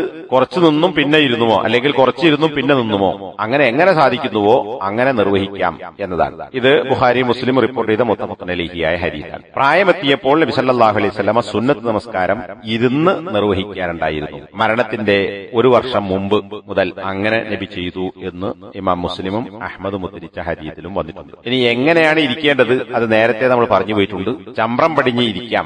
വകാന യജ്ലിസു മുതറബ്ബിഅൻ, നബി സല്ലല്ലാഹു അലൈഹി വസല്ലമ ചമ്രം പടിഞ്ഞിരിക്കാറുണ്ടായിരുന്നു എന്ന് നസായി, ഇബ്നു ഹുദൈമ ഒക്കെ ഉദ്ധരിച്ച ഹദീസുകളിൽ വന്നിട്ടുണ്ട്. അടുത്ത വിഷയം ചെരുപ്പ് ധരിച്ചുകൊണ്ട് നമസ്കരിച്ചതും അതിനെ സംബന്ധിച്ചുള്ള കൽപ്പനയും. ഇന്നത്തെ കാലഘട്ടത്തിൽ ചെരുപ്പ് ധരിച്ചുകൊണ്ട് പള്ളിയിൽ കയറുന്ന സാഹചര്യങ്ങളില്ല. ഹറമുകളിലൊക്കെ ചെരുപ്പ് ഊരി കയ്യിൽ പിടിച്ചോ സഞ്ചിയിലിട്ടോ പള്ളിയിൽ പോകും. ചെരുപ്പ് ചവിട്ടി പള്ളിയിൽ കയറുന്നതോ ചവിട്ടി ചെരുപ്പിട്ട് നമസ്കരിക്കുന്നതോ ആയ സന്ദർഭങ്ങൾ അല്ലെങ്കിൽ അതിനുള്ള അത്തരം സൗകര്യങ്ങൾ ഇന്ന് വളരെ കുറവാണ്. എന്നാൽ ഇന്നും നമുക്ക് ആ സുന്നത്ത് നടപ്പിലാക്കാൻ പറ്റും. ഈ വിഷയവുമായി ബന്ധപ്പെട്ട കാര്യങ്ങളാണ് ഇനി പറയുന്നത്. നബി സല്ലല്ലാഹു അലൈഹി വസല്ലമ ചിലപ്പോൾ ചെരുപ്പ് ധരിച്ചുകൊണ്ടും ചിലപ്പോൾ ചെരുപ്പ് ധരിക്കാതെയും നമസ്കരിക്കാറുണ്ടായിരുന്നു. നബി ചെയ്ത ഈ കാര്യം തന്റെ ഉമ്മത്തിനും നബി സല്ലല്ലാഹു അലൈഹി വസല്ലമ അനുവദിക്കുകയുണ്ടായി. നബി സല്ലല്ലാഹു അലൈഹി വസല്ലം പറഞ്ഞു, നിങ്ങൾ ആരെങ്കിലും നമസ്കരിക്കുകയാണെങ്കിൽ 2 ചെരുപ്പും ധരിച്ചുകൊണ്ട് അവൻ നമസ്കരിക്കട്ടെ. ഇനി അവൻ അല്ലെങ്കിൽ ചെരുപ്പ് അഴിച്ചു വെക്കട്ടെ. അഴിച്ചു വെക്കുകയാണെങ്കിൽ നമസ്കരിക്കുന്നവൻ അവന്റെ മുന്നിലാണ് ചെരുപ്പ് അഴിച്ചു വെക്കേണ്ടത്. ആ ചെരുപ്പുകൾ കൊണ്ട് മറ്റൊരാളെയും അവൻ ഉപദ്രവിക്കരുത് അല്ലെങ്കിൽ ഉപദ്രവം ഉണ്ടാക്കരുത്. അപ്പൊ ഇവിടെ ചെരുപ്പിട്ടും നമസ്കരിക്കാം, ചെരുപ്പിടാതെ നമസ്കരിക്കാം. ഇനി ചെരുപ്പ് അഴിച്ചു വെച്ച് നമസ്കരിക്കുകയാണെങ്കിൽ അയാളുടെ മുമ്പിലാണ് ചെരുപ്പ് വെക്കേണ്ടത്. അങ്ങനെയാണ് നബി നിർദ്ദേശിച്ചത്. ഇതിന്റെ വിശദാംശം അടുത്ത ഹദീസിൽ വരുന്നുണ്ട്. നബി അങ്ങനെ അനുവദിച്ചു എന്ന് മാത്രമല്ല, ചെരുപ്പിട്ട് നമസ്കരിക്കുന്നത് അനുവദിച്ചു എന്ന് മാത്രമല്ല, നബി നമസ്കരിച്ചു എന്നുമല്ല, അതിലപ്പുറം നബി സല്ലല്ലാഹു അലൈഹി വസല്ലമ ഇത് ഒരു കൽപ്പനാരൂപത്തിൽ നബി പഠിപ്പിച്ചിട്ടുണ്ട്. ഖാലിഫുൽ യഹൂദ, നിങ്ങൾ ജൂതന്മാരോട് എതിരാകണം. ജൂതന്മാരോട് എതിരാകേണ്ടുന്ന ഒരുപാട് വിഷയങ്ങൾ ഹദീസുകളിൽ കാണാം. 10-20 വിഷയങ്ങളുണ്ട്. അതിൽപ്പെട്ട ഒരു കാര്യം നബി ഇവിടെ പഠിപ്പിക്കുകയാണ്. ജൂതന്മാർ ചെരുപ്പിൽ നമസ്കരിക്കാറില്ല, ഹുഫ ധരിച്ചുകൊണ്ട് നമസ്കരിക്കാറില്ല.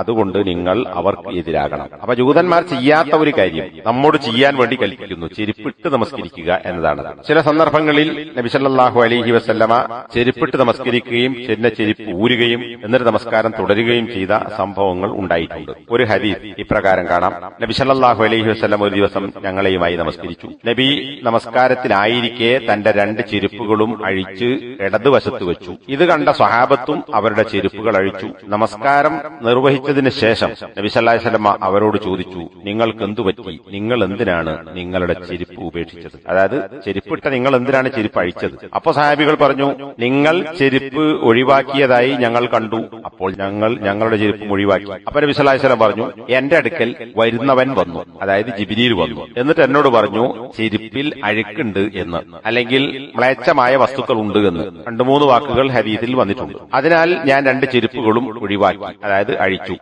നിങ്ങൾ ആരെങ്കിലും പള്ളിയിൽ വന്നാൽ ചെരുപ്പിൽ അവൻ നോക്കട്ടെ, അതിൽ വല്ല മ്ലേച്ഛ അല്ലെങ്കിൽ മോശപ്പെട്ട വസ്തുക്കളും കണ്ടാൽ ആ 2 ചെരുപ്പുകളും അവൻ തുടക്കട്ടെ, എന്ന് പറഞ്ഞാൽ മണ്ണിൽ ഉരക്കട്ടെ, എന്നിട്ട് അതിൽ നമസ്കരിക്കട്ടെ. മണ്ണിൽ ഉരക്കാൻ പറഞ്ഞത് മണ്ണുകൊണ്ട് തുടച്ച് ശുദ്ധിയാക്കുക, എന്നിട്ട് അതിൽ നമസ്കരിക്കുക എന്നതാണ്. ചിലപ്പോൾ നബി സല്ലല്ലാഹു അലൈഹി വസല്ലമ ചെരുപ്പ് അഴിച്ചു വെക്കുകയാണെങ്കിൽ തന്റെ ഇടതുവശത്ത് വെക്കാറുണ്ടായിരുന്നു. നബി ഇങ്ങനെ പറയുകയും ചെയ്തിട്ടുണ്ട്, നിങ്ങൾ നമസ്കരിക്കുകയാണെങ്കിൽ നിങ്ങളുടെ ചെരുപ്പ് നിങ്ങളുടെ വലതുഭാഗത്ത് വെക്കരുത്, ഇടതുഭാഗത്തും വെക്കരുത്. ഇടതുഭാഗത്ത് ആളുണ്ടെങ്കിൽ, ഇല്ലെങ്കിൽ ഇടതുഭാഗത്ത് ചെരുപ്പ് വെക്കാം, അല്ലെങ്കിൽ തന്റെ മുൻഭാഗത്ത് വെക്കട്ടെ. ഒരാൾ ചെരുപ്പിട്ട് നമസ്കരിക്കുന്ന വിഷയം പറയുന്നതോടൊപ്പം തന്നെ ചെരുപ്പിടാതെ നമസ്കരിക്കുകയാണെങ്കിൽ ചെരുപ്പ് എവിടെയാണ് വെക്കേണ്ടത് എന്നതാണ് ഈ ഹദീസിലൂടെ നബി സല്ലല്ലാഹു അലൈഹി വസല്ലം പഠിപ്പിക്കുന്നത്. ഒറ്റക്ക് നമസ്കരിക്കുന്ന ആളാണെങ്കിൽ അയാൾക്ക് മുന്നിലും വെക്കാം, ഇടതുഭാഗത്തും വെക്കാം. ജമാഅത്തായി നമസ്കരിക്കുകയാണെങ്കിൽ അയാൾക്ക് അയാളുടെ മുമ്പിൽ വെക്കാം, വലതുഭാഗത്ത് വെക്കാൻ പാടില്ല. ഒറ്റക്കാണെങ്കിലും ജമാഅത്തിലാണെങ്കിലും. ജമാഅത്തിലാകുമ്പോൾ ഇടതുവശത്തും പറ്റില്ല. കാരണം എന്താണ്? ഇടതുവശത്ത് വേറൊരാളുണ്ടെങ്കിൽ ഇടതുവശത്ത് വെച്ചാൽ നമ്മുടെ ഇടത് അടുത്ത് നിൽക്കുന്നവന്റെ വലതുഭാഗമാണ്, നമ്മുടെ ഇടതായിരിക്കും അടുത്തുള്ളവന്റെ വലതുഭാഗമായിരിക്കും. അപ്പോ അവിടെയും വെക്കാൻ പാടില്ല. ഇനി ഒരാൾ അറ്റത്ത് നമസ്കരിക്കുന്നു, ഇടത്തെ അറ്റത്ത്, എങ്കിൽ അയാൾക്ക് ഇടതുവശത്ത് വെക്കാം. കാരണം അയാളുടെ ഇടതുവശത്ത് വേറെ അപ്പുറത്തൊരാളില്ല. അതുകൊണ്ട് ഇതാണ് ചെരുപ്പ് എവിടെ വെക്കണം എന്നതിനെ സംബന്ധിച്ച് നബി സല്ലല്ലാഹു അലൈഹി വസല്ലം നിർദ്ദേശം. അപ്പൊ ഇതുപോലും വളരെ കൃത്യമായി നബി പഠിപ്പിച്ചിട്ടുണ്ട് എന്നർത്ഥം. അതായത് വലതുവശം ചെരുപ്പ് ഒരിക്കലും വെക്കാൻ പാടില്ല എന്നതാണ് ഇതിൽ നിന്ന് പ്രത്യേകം മനസ്സിലാക്കേണ്ടത്. ഈ നിർദ്ദേശങ്ങളൊക്കെ പ്രസക്തമാണ്. ഇന്നും പ്രത്യേകിച്ച് ഹജ്ജിനും ഉംറയ്ക്കൊക്കെ പോകുന്ന ആളുകൾ ഹറമുകളിൽ നമുക്ക് കാണാം. അതും കൂടുതലായി കാണുന്നത് മക്കത്താണ്. ചെരുപ്പഴിച്ച് നേരെ മുന്നിൽ വെക്കാതെ, നമ്മുടെ മുന്നിൽ വെക്കാതെ നമ്മുടെ സുജൂദ് ചെയ്യുന്നതിന്റെയും അപ്പുറത്ത് കൊണ്ടുപോയി വെക്കും. അപ്പൊ അത് മുന്നിൽ നമസ്കരിക്കുന്നവന്റെ കാലിന്റെ പിൻഭാഗത്താണ് വെക്കുന്നത്. അപ്പൊ അയാൾക്ക് അവിടെ നിൽക്കാനും സുജൂദിൽ പോകുമ്പോൾ കാല് വെക്കാനും ഇരുത്തത്തിനും ഒക്കെ പ്രയാസമാകും. അപ്പൊ അയാൾ കുറച്ച് ബാക്കോട്ട് നോക്കും, ചെരുപ്പ് നീക്കും. അപ്പൊ നമ്മുടെ മുന്നിലേക്ക് തലഭാഗം സുജൂദിനടുത്തേക്ക് വരും. അപ്പൊ അതില്ലാതിരിക്കാൻ മറ്റുള്ളവന്റെ കാലിന്റെ ബാക്ക് കൊണ്ടുപോയി വെക്കാതെ നമ്മുടെ മുന്നിൽ തന്നെ, സുജൂദിന് തടസ്സമല്ലാത്ത നിലക്ക് മുന്നിൽ തന്നെ ചെരുപ്പ് വെക്കുക എന്നതാണ് ഏറ്റവും നല്ല വഴി. അതാണ് നബി സല്ലല്ലാഹു അലൈഹി വസല്ലമ നിർദ്ദേശിച്ചത്. ഇന്ന് ഈ സുന്നത്ത് നമുക്ക് നടപ്പിലാക്കാൻ പറ്റും. ചെരുപ്പിട്ട് നമസ്കരിക്കുക എന്ന് പറയുന്നത് പെരുന്നാൾ നമസ്കാരം, അതുപോലെ തന്നെ ഈദ്ഗാഹിൽ വെച്ചുള്ള പെരുന്നാൾ നമസ്കാരങ്ങൾ, മഴയ്ക്ക് വേണ്ടിയുള്ള നമസ്കാരങ്ങൾ, ഗ്രഹണ നമസ്കാരങ്ങൾ, ഇത്തരം സന്ദർഭങ്ങളൊക്കെ, മയ്യത്ത് നമസ്കാരം, പള്ളിക്ക് പുറത്ത് മൈതാനിയിൽ വെച്ച് നടത്തുന്ന മയ്യത്ത് നമസ്കാരങ്ങൾ, ഇങ്ങനെയൊക്കെയുള്ള സന്ദർഭങ്ങളിൽ, ഇനി അതല്ലെങ്കിൽ പൊതുവായി ആളുകൾ ഏതെങ്കിലും ഒരു സ്ഥലത്ത് പുറത്ത് ഒരു സ്ഥലത്ത് വെച്ച് നമസ്കാരം നിർവഹിക്കുന്നു, ഫർള് നമസ്കാരം, അവിടെയും. അപ്പൊ ഇങ്ങനെയുള്ള സന്ദർഭങ്ങളിലൊക്കെ ഈ സുന്നത്ത് നടപ്പിലാക്കാം. ഇതൊരു സൗകര്യം കൂടിയാണ്. ഒരാൾക്ക് ഷൂ ഒക്കെ അഴിച്ചു മാറ്റി രണ്ടാമതെടുത്തിട്ട് ഈ പ്രയാസങ്ങളൊക്കെ ഇല്ലാതാക്കാം. ഷൂ ധരിച്ചുകൊണ്ട്, ചെരുപ്പ് ധരിച്ചുകൊണ്ട് തന്നെ നമസ്കരിക്കുന്നത്. അപ്പൊ സൗകര്യവുമാണ്, ഒരു സുന്നത്ത് നടപ്പിലാക്കലുമാണ്, ജൂതനോട് എതിരാകലുമാണ്. അടുത്തത് മിമ്പറിൽ വെച്ചുള്ള നമസ്കാരം. സ്വഹീഹായ ഹദീസുകളിൽ വന്നിട്ടുള്ള ഒരു കാര്യമാണ്. നബി സല്ലല്ലാഹു അലൈഹി വസല്ലമ ഒരിക്കൽ മിമ്പറിൽ വെച്ച് നമസ്കരിച്ചു. പ്രവാചകന്റെ മിമ്പർ എന്ന് പറയുന്നത് 3 പടികളുള്ള, സ്റ്റെപ്പുകളുള്ള മിമ്പറായിരുന്നു. പ്രവാചകൻ ആ മിമ്പറിലേക്ക് കയറുകയും എന്നിട്ട് നിന്ന് തക്ബീർ കെട്ടി ജനങ്ങളെയുമായി ജമാഅത്തായി നമസ്കരിച്ചു. മിമ്പറിൽ വെച്ച് തന്നെ നബി റുക്കൂയിൽ പോയി, പിന്നെ ഇഴ്തിദാലിലേക്ക് വന്നു. പിന്നെ നബി സല്ലല്ലാഹു അലൈഹി വസല്ലമ ഇഴ്തിദാലിന് ശേഷം മിമ്പറിൽ നിന്ന് ബേക്കോട്ടിറങ്ങി, പിന്നിട്ടിറങ്ങി, ഖിബ്ല തെറ്റാതെ പിന്നോട്ടിറങ്ങി ബേക്കോട്ട് നടന്നുകൊണ്ട്, എന്നിട്ട് മിമ്പറിന്റെ അടിഭാഗത്ത് വരത്തക്കവണ്ണം നബി സല്ലല്ലാഹു അലൈഹി വസല്ലമ സുജൂദ് നിർവഹിച്ചു. അടുത്ത റക്അത്തുകളിൽ ഇതേപോലെ നബി വീണ്ടും ആവർത്തിച്ചു. അതായത് വീണ്ടും മിമ്പറിൽ കയറി, എന്നിട്ട് ആദ്യത്തെ റക്അത്തിൽ ചെയ്തതുപോലെ നബി ഖിയാമും റുക്കൂഉം ഇഴ്തിദാലും നിർവഹിച്ചതിന് ശേഷം താഴേക്ക് ഇറങ്ങുകയും സുജൂദ് നിർവഹിക്കുകയും, അങ്ങനെ നമസ്കാരം നബി സല്ലല്ലാഹു അലൈഹി വസല്ലമ പൂർത്തിയാക്കി. എന്നിട്ട് നബി സല്ലല്ലാഹു അലൈഹി വസല്ലം പറഞ്ഞു, ജനങ്ങളെ, ഞാൻ ഈ കാര്യം ചെയ്തത് നിങ്ങൾ എന്നെ പിൻപറ്റുന്നതിന് വേണ്ടിയും എന്റെ നമസ്കാരം നിങ്ങൾ പഠിക്കുന്നതിന് വേണ്ടിയുമാണ്. അപ്പൊ നോക്കൂ, മുമ്പത്തെ ഒന്നാമത്തെ ക്ലാസ്സിൽ നമ്മൾ വിശദീകരിച്ചിട്ടുണ്ട്, ജിബ്രീൽ വന്ന് നബി സല്ലല്ലാഹു അലൈഹി വസല്ലമയെ 2 ദിവസം 10 വഖ്തുകളിലായി നമസ്കാരം ചെയ്ത് പ്രാക്ടിക്കലായി പഠിപ്പിച്ചു കൊടുത്ത കാര്യം. ഇതേപോലെ നബിയെ കണ്ടു പഠിക്കാൻ, നബി ബാക്കിലുള്ള ആളുകൾക്ക് വ്യക്തമായി കാണാൻ വേണ്ടിയാണ് മിമ്പറിൽ കയറി നിന്നുകൊണ്ട് നബി സല്ലല്ലാഹു അലൈഹി വസല്ലം നമസ്കാരം നിർവഹിച്ചത്. അപ്പൊ നിങ്ങൾ എന്നെ കണ്ട് പിൻപറ്റാനും എന്റെ നമസ്കാരം നിങ്ങൾ പഠിക്കാനും. ഇവിടെ ഒന്ന് നമ്മൾ മനസ്സിലാക്കേണ്ടത്, ജനങ്ങൾ നബി സല്ലല്ലാഹു അലൈഹി വസല്ലം നമസ്കരിച്ചതുപോലെ നമസ്കരിക്കണം. അതിനുവേണ്ടി നബി സല്ലല്ലാഹു അലൈഹി വസല്ലം ഇങ്ങനെ ഒരു മാർഗം സ്വീകരിച്ചു. അപ്പൊ അത് നമസ്കാരത്തെ നമ്മൾ ശ്രദ്ധ പുലർത്തണമെന്ന് മനസ്സിലാക്കാൻ സാധിക്കും. മറ്റൊന്ന്, ആവശ്യമുണ്ടെങ്കിൽ ഇളകുകയോ ചലിക്കുകയോ ചെയ്യുന്നത് കൊണ്ട് നമസ്കാരം ബാത്തിലായി പോവുകയില്ല. ചില ഫിഖ്ഹുകളിൽ അല്ലെങ്കിൽ മദ്ഹബുകളിൽ, പ്രത്യേകിച്ച് ഷാഫി മദ്ഹബിലൊക്കെ നമുക്ക് കാണാം, 3 ഇളക്കം തുടർച്ചയായി ഇളകിയാൽ നമസ്കാരം ബാത്തിലാകും എന്നാണ്. അതുകൊണ്ട് തന്നെ ചൊറിയേണ്ട ആളുകൾ തുടർച്ചയായി ചൊറിയുകയില്ല, മാന്തുകയില്ല. ഒന്ന് മാന്തി, പിന്നെ കുറച്ചേരി പിന്നൊന്ന് മാന്തി, അങ്ങനെ. അതായത് ചൊറിച്ചിൽ മാറില്ല അർത്ഥം, പിന്നെ ആള് അങ്ങനെ മാന്തിക്കൊണ്ടിരിക്കേണ്ടി വരും. ഈ ഒരു കാര്യം ചില ആളുകൾ ചെയ്യുന്നത്. അതുപോലെ തന്നെ ഒറ്റ നമസ്കരിക്കുന്ന ഒരാൾ വേറൊരാൾ വന്ന് സഫിലേക്ക് നിൽക്കാൻ വേണ്ടി മുന്നിൽ നിന്ന് ബേക്കോട്ട് ഇറങ്ങുകയോ സഫിൽ നിന്ന് മുന്നോട്ട് നീങ്ങേണ്ട അവസ്ഥയോ ഉണ്ടാകുമ്പോൾ 2-3 കാലടികൾ അടുത്തടുത്ത് വെക്കാതെ ഒരടി വെച്ച് പിന്നൊന്ന് അവിടെ നിന്ന്, പിന്നെ അടുത്തടി വെച്ച് പിന്നൊന്ന് നിന്ന്, അങ്ങനെയാണ് ബേക്കോട്ട് മുന്നോട്ടൊക്കെ മാറുക. അങ്ങനെ ചെയ്യാനുള്ള കാരണം പിന്നെ ഈ ഒരു ധാരണയാണ്. തുടർച്ചയായ 3 ഇളക്കം ഇളകിയാൽ നമസ്കാരം ബാത്തിലായി പോകുമെന്ന ധാരണ. അത് ശരിയല്ല എന്ന് ഇവിടെ മനസ്സിലാക്കാൻ സാധിക്കും. കാരണം നബി സല്ലല്ലാഹു അലൈഹി വസല്ലം 3 സ്റ്റെപ്പ് കയറുന്നു, പിന്നെ 3 സ്റ്റെപ്പ് ബേക്കോട്ട് ഇറങ്ങുന്നു. അപ്പോൾ അവിടെ 3 ഇളക്കം തുടർച്ചയായ ഇളക്കങ്ങൾ ഉണ്ടാകുന്നു. അപ്പൊ അങ്ങനെ ഇളകുന്നത് കൊണ്ട് ആവശ്യമെങ്കിൽ, വെറുതെ ഇളകണമെന്നല്ല, എന്നല്ല. ആവശ്യമുണ്ടെങ്കിൽ ഇളകുന്നത് കൊണ്ട് അത് 3-ലധികം ഇളക്കമാണെങ്കിലും അല്ലെങ്കിൽ 3 ഇളക്കമാണെങ്കിലും നമസ്കാരം ബാത്തിലാവുകയില്ല എന്നാണ്. ഇവിടെ കൊടുത്തിട്ടില്ലാത്ത മറ്റൊരു ഹദീസ് നമുക്ക് കാണാം. ബുഖാരി ഉദ്ധരിച്ച ഹദീസിൽ നബി സല്ലല്ലാഹു അലൈഹി വസല്ലമ നമസ്കരിച്ചുകൊണ്ടിരിക്കെ ആയിഷ റളിയല്ലാഹു അൻഹ വാതിലിൽ മുട്ടി. ആയിഷ റളിയല്ലാഹു പുറത്തായിരുന്നു, വാതിൽ അടച്ചിരുന്നു. അപ്പൊ നബി സല്ലല്ലാഹു അലൈഹി വസല്ലമ നമസ്കാരത്തിൽ തന്നെ വാതിൽ തുറന്നു കൊടുത്തു. എന്നിട്ട് നിന്ന സ്ഥലത്തേക്ക് തന്നെ തിരിച്ചു വന്നു. അപ്പൊ അങ്ങനെ നടന്നതുകൊണ്ട് നമസ്കാരം